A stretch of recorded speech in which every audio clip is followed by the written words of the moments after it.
El otro día estaba viendo vídeos de Jacob Collier como de costumbre, y de repente me fijé en esto en concreto.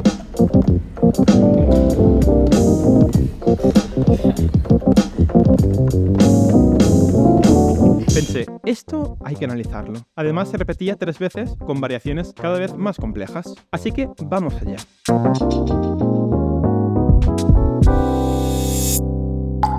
Nos encontramos dentro de un buen funk, con un acorde de do dominante sus4, pero de repente... Si es que mira la reacción de la gente.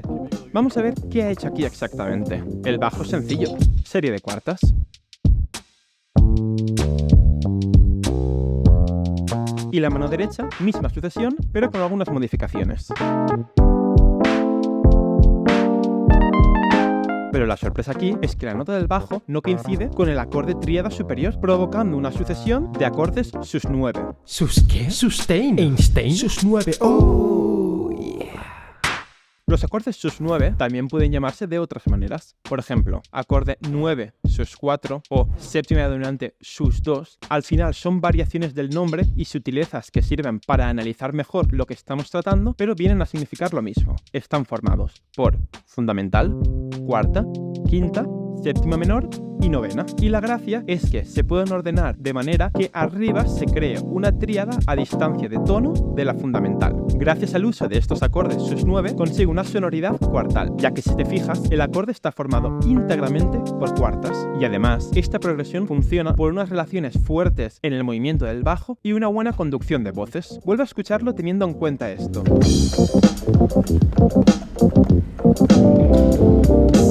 Mola mucho.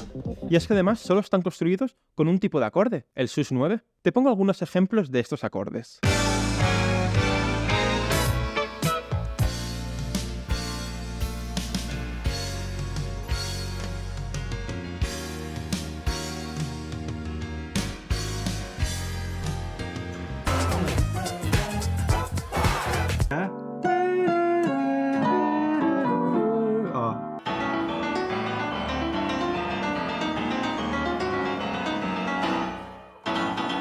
Volviendo a la progresión de Jacob, aquí podemos ver un ejemplo de cómo quedaría una sucesión utilizando estos acordes sus9, pero dándole la vuelta entera al círculo de quintas y sin variaciones.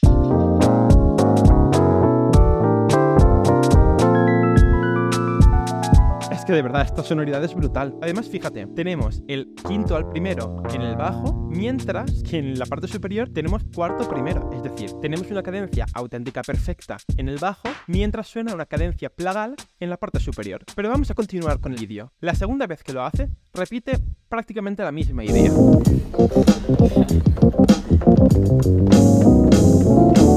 Pero espérate, porque la tercera no tiene suficiente y decide aún meter más variaciones a los acordes.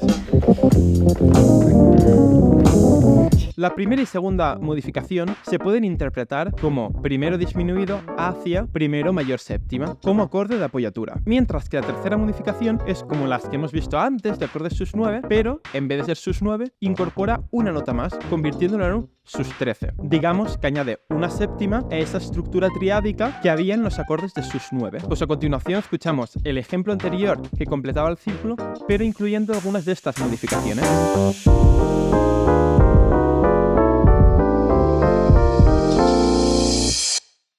Y hasta aquí el vídeo de hoy. Tenéis el PDF a la transcripción y a los ejercicios en el link en la descripción. Mi idea es hacer más vídeos de este tipo, donde se analizan curiosidades musicales en base a la transcripción de otros músicos. Así que espero que os haya gustado y nos vemos en el siguiente.